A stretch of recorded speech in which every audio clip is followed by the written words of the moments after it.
Stage پہ تشریف فرما قابل صد احترام علماء کرام، عاشقان رسول، نوجوانان اہل سنت،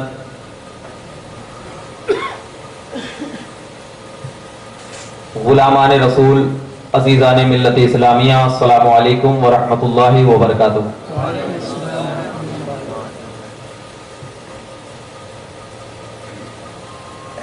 الحمدللہ الحمدللہ الذی ابدع الاخلاق والردین، والصلاة والسلام علی من کان نبیا وآدم بین الماء والطین، وعلى آلہ وصحابہ اجمعین، اما بعد، قال اللہ تبارک و تعالی فی القرآن المجید والفرقان الحمید، اعوذ باللہ من الشیطان الرجیم، بسم اللہ الرحمن الرحیم، انا اعطیناک الکوثر، صدق اللہ مولانا العظیم، وبلغنا رسولہ النبی الامین المتین الکریم، ونحن على ذلك لمن الشاهدين والشاكرين، والحمد لله رب العالمين، سبحانك لا علم لنا إلا ما علمتنا إنك أنت العزيز الحكيم۔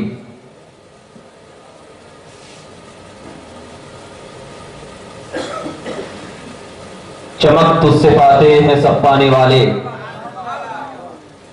یا رسول اللہ چمک تجھ سے پاتے ہیں سب پانے والے، میرا دل بھی چمکا دے چمکانے والے، میرا دل بھی چمکا دے چمکانے والے۔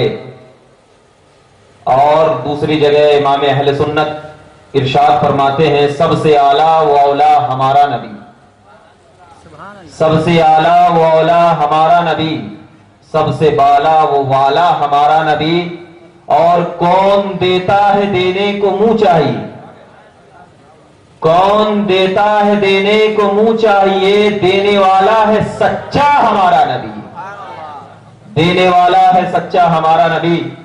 حضرات گرامی، آئیے کچھ عرض و معروض سے قبل اہل سنت کے دستور کے مطابق ہم سب کے آقا و مولا، تاجدار انبیاء، دونوں عالم کے مالک و مختار، سید الابرار، مالک دو جہاں، سرور انبیاء، امام الانبیاء، حضور محمد مصطفیٰ صلی اللہ علیہ وسلم کی بارگاہ بے کس پناہ میں ہدیے درود نچھاور کریں اور بآواز بلند پڑھیں کہ پیچھے سے بھی آواز آئے تاکہ معلوم ہو کہ آپ لوگ جاگ رہے ہیں، سوئے ہیں نہیں۔ پڑھیے بآواز بلند، اللہم صلی علی سیدنا و شفیعنا حبیبنا مولانا محمد بارک وسلم، صلاۃ و سلاما علیک یا رسول اللہ، صلاۃ و سلاما علیک یا حبیب اللہ صلی اللہ تعالی علیہ وسلم۔ حضرات، وقت نکل چکا ہے، سردی اوج پہ ہے، مگر قابل مبارکباد ہیں ہم تمام لوگ جو نبی پاک صلی اللہ علیہ وسلم کی محفل میں تشریف فرما ہے۔ اور یہ تشریف رکھنا ہی کسی دلیل کی ضرورت نہیں پڑتی کہ ہم میلادی ہیں یا غیر میلادی ہیں، تشریف رکھنا ہی اس بات کی دلیل ہے کہ ہم میلادی ہیں، کیونکہ جو شخص تشریف نہ رکھ رہا ہو تو خود بخود ڈاؤٹ پیدا ہو جاتا ہے کہ یہ میلادی ہے یا میلادی نہیں ہے، اور جو بیٹھا رہتا ہے تو ڈاؤٹ نہیں بلکہ مہر لگ جاتی ہے کہ یہ میلادی ہی ہوگا، کیونکہ جو میلادی ہوتا ہے وہی نبی کا میلاد مناتا ہے۔ کیوں؟ جو میلادی ہوتا ہے وہی نبی کا میلاد مناتا ہے، اور جو میلادی نہیں ہوتا وہ نبی کا میلاد کیسے منائے گا؟ ارے آپ اپنے والد کی اگر فرما برداری کریں گے تو آپ کو کیا کہا جائے گا کہ یہ بچہ فرما بردار ہے، یہ بچہ فرما بردار ہے، یعنی فرما برداری کی نسبت اگر والد کی طرف کر دی جائے تو آپ کو والد کا فرما بردار، ویسے ہی میلاد کی نسبت اگر میرے نبی کی طرف کر دی جائے اور ان کا امتی نبی کی میلاد کو تصور کر کے نبی کی میلاد کی محفل میں بیٹھا رہے تو اسے میلادی نہیں تو اور کیا کہا جائے گا؟ تو مطلب یہ ہوا کہ یہاں پر تشریف فرما تمام نوجوانان اہل سنت قابل رشک ہے، کہ اللہ تبارک و تعالیٰ کی نورانیت کے سائے تلے عظمت مصطفیٰ کو اپنے سینوں میں بسائے ہوئے جب کوئی شخص میلاد مصطفیٰ میں بیٹھتا ہے تو میلاد مصطفیٰ میں بیٹھنا خاموشی نہیں بلکہ میلاد مصطفیٰ میں اس طریقے سے بیٹھو کہ صحابہ کرام کا نظریہ تھا کہ حضرت ابو بکر صدیق رضی اللہ تعالیٰ عنہ ارشاد فرماتے ہیں کہ میں جب نبی کی محفل میں بیٹھا کرتا تو میں صرف اور صرف اپنے چہرے مبارکہ کو نبی کی چہرے کی طرف کرتا تھا تاکہ یا رسول اللہ جب میں آپ کے چہرے کو دیکھوں تو آپ کا نور جب صدیق اکبر کی پیشانی میں لگے تو صدیق اکبر کا چہرہ کبھی دوسری کی طرف مائل نہ ہو. اور ایک بات یاد رکھنا کہ صدیق اکبر نے ہمیں عقیدہ دیا کہ نبی کی محفل میں ایسا بیٹھنا کہ جس بیٹھنا تو بیٹھنا یہ تصور کرنا کہ نبی اپنی محفل میں تشریف فرما ہے اور ہم نبی کو دیکھ رہے ہیں جیسا صدیق اکبر دیکھا کیا کرتے.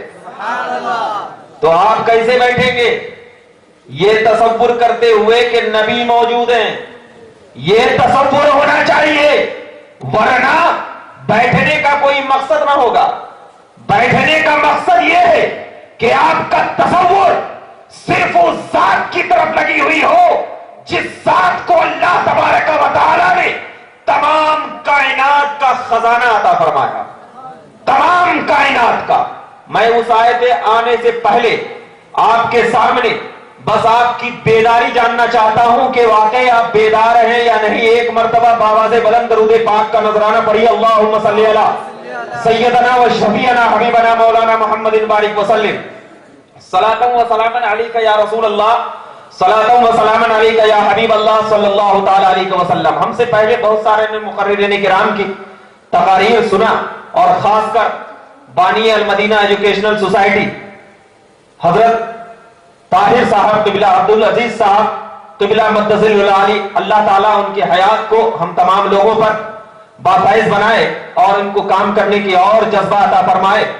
میں قابل مبارکباد دیتا ہوں المدینہ ایجوکیشنل سوسائٹی کو کہ انہوں نے ہر پورے حیدرآباد میں جگہ جگہ ڈگر ڈگر نگر نگر تمام عاشقان رسول کو اپنے قریب کر کے دین و سنیت کا کام کر رہے ہیں. اور اللہ تعالیٰ اور کام کرنے کی ترقی دے، کیونکہ حاسد جلتے رہیں گے مگر عاشقان مصطفیٰ کبھی کم نہیں ہوں گے، کبھی کم نہیں ہوں گے. کیونکہ اللہ کے رسول فرماتے ہیں کہ اسلام کو جتنا دباؤ اتنا ہی ابھرے گا، اتنا ہی ابھرے گا. ایک مرتبہ دبا کر تو دے، ارے تو ایک قرآن کو جلائے گا. اللہ تبارک و تعالی اس اسلام میں اتنی طاقت عطا فرمایا ہے کہ اگر ایک قرآن کو جلائے گا تو سارے قرآنی پیدا ہوں گے اور ایسے قرآنی پیدا ہوں گے کہ امریکہ کی سرزمین کیوں نہ ہو، امریکہ کی سرزمین پر جا کر جھنجھوڑ کر کہیں گے ایک سینے کو جلا، اس سینے سے بھی قرآن کی آواز نکلے گی. آنکھ کو جلا، آنکھ سے بھی قرآن کی تشریح نکلے گی. زبان کو جلا، زبان سے بھی قرآن کی آیات نکلے گی اور ایسی آیات نکلے گی کہ جب قرآنی کہے گا تو اس قرآنی الفاظ میں یہی آیت نکلے گی، اِنَّا أَعْطَيْنَاكَ الْكَوْثَرَ. ارے قرآن کو جلاتا جا، مگر میرے محبوب کو پروردگار عالم نے اتنا عطا کر دیا ہے کہ اب جلاتا جائے گا، میرا محبوب عطا کرتا چلا جائے گا اور اتنا عطا کرے گا اور اتنا عطا کرے گا کہ سنی کا ہر ایک بچہ جب گلیوں سے گزرے گا تو اپنے حبیب کا نام ایک مرتبہ لے لے گا تو عطا الہی اتنی شامل ہو جائے گی کہ دنیا کہے گی اس بچے سے نہ ٹکرانا، یہ تو نبی کے عطا میں پیدا ہوا ہے، یہ تو نبی کی محبت میں پیدا ہوا ہے، یہ تو نبی کے نام پر اپنی جان کو قربان کر دیا ہے. اور جو لوگ نبی کی جان، نبی کے ایمان کو اپنا مقصد حیات بنا لیتے ہیں، اللہ اسے ساری کائنات میں عطا فرما دیتا ہے. اسی بنیاد پر ہم کسی ایسے ویسوں کا میلاد نہیں مناتے، نہیں مناتے. آپ کو معلوم ہے کہ میرے مصطفیٰ صلی اللہ علیہ وسلم کی ذات تمام کائنات میں افضل ہے نا؟ یا کسی کو اعتراض ہے؟ نہیں ہے. اگر اعتراض ہے تو میں بخاری کا حوالہ دیتا ہوں. اگر اعتراض ہے تو میں بخاری کا حوالہ دیتا ہوں، صحابہ کرام کا مجمع ہے، اللہ کے نبی گزر رہے ہیں، صحابہ کرام آپس میں تمام نبیوں کا ذکر کر رہے ہیں کہ حضرت آدم کو فلاں چیز عطا کیا، حضرت موسیٰ کو فلاں چیز دیا، حضرت عیسیٰ کو فلاں چیز دیا۔ اتنے میں نبی پاک کا گزر ہوا، پوچھا کیا کر رہے ہو، کیا کر رہے ہو؟ صحابہ کرام نے کہا یا رسول اللہ، ہم تمام نبیوں کا ذکر کر رہے ہیں کہ ان کو یہ چیز عطا کی گئی ہے، ان کو یہ چیز عطا کی گئی ہے، ان کو فلاں چیز عطا کی گئی ہے۔ اللہ کے نبی کھڑے ہو گئے، کہا رب کعبہ کی قسم جس کے قبضے قدرت میں محمد کی جان ہے، اللہ اکبر۔ اللہ کے نبی نے کہا حضرت موسیٰ کو اللہ نے ید بیضا دیا، حضرت عیسیٰ کو اللہ نے روحانی قوت دیا، لیکن یہ محمد کی ذات ہے کہ جب کل قیامت کے دن تمام نبی نفسی نفسی کے عالم میں ہوں گے تو یہی محمد عربی ایک ایسا اللہ کا نبی ہوگا جو اپنے جھنڈے کو تمام میدان محشر میں لہرائے گا، اور اس جھنڈے کے نیچے تمام انبیاء کی ذات ہوگی، محمد عربی آگے چلتا جائے گا اور نبیوں کی ذات اس محمد عربی کے پیچھے پیچھے چلتی جائے گی۔ قسم خدا کی ان نبیوں سے، کائنات سے اگر کسی کو اللہ تبارک و تعالیٰ نے افضل بنایا ہے تو وہ محمد عربی کی ذات کو افضل بنایا۔ تو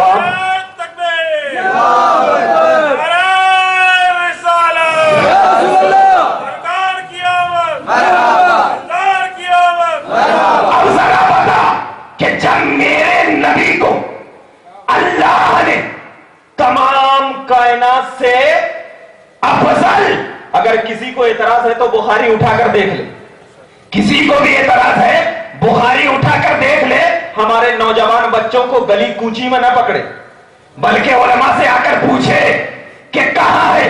آپ کو معلوم ہو گیا کہ تمام کائنات سے میرے نبی کو اللہ نے افضل بنایا، افضل بنایا ہے نا۔ اب جب افضل بنایا ہے تو افضل بنانے کے بعد اللہ نے کہا اے محبوب ہم نے آپ کو افضل بنایا ہے، اس بنیاد پر جو بھی چیز اللہ عطا کرے گا تو افضل ہی چیز عطا کرے گا۔ جب افضل بنایا ہے تو عطا بھی کرے گا تو سب سے افضل۔ اسی لیے اللہ نے کہا انا اعطینا کل کوثر، انا اعطینا کل کوثر، اے محبوب ہم نے آپ کو خیر کثیر دیا، اے محبوب ہم نے آپ کو خیر کثیر دیا۔ اب علماء کرام، مفسرین کرام، تمام کتابوں کے عالم نے کہا یہ کوثر سے مراد کیا ہے؟ اے محبوب ہم نے آپ کو کوثر دیا تو ہم نے آپ کو کوثر عطا کیا تو یہ کوثر سے مراد کیا ہے؟ ذرا غور سے سننا کیونکہ میں بہت پیاری بات بتانے جا رہا ہوں کہ میرا نبی افضل ہے اور نبی کو جو چیز دیا گیا وہ بھی افضل۔ اس کے بعد جب اللہ نے کہا اے محبوب ہم نے آپ کو کوثر دیا تو اب کوثر دینے کے بعد اللہ نے احسان جتلایا۔ کیا احسان جتلایا؟ کہ جب ہم نے آپ کو کوثر دیا تو اب کوثر دینے کے بعد فصلی لربک وانحر، اس کی شکرانی میں کیا کرو؟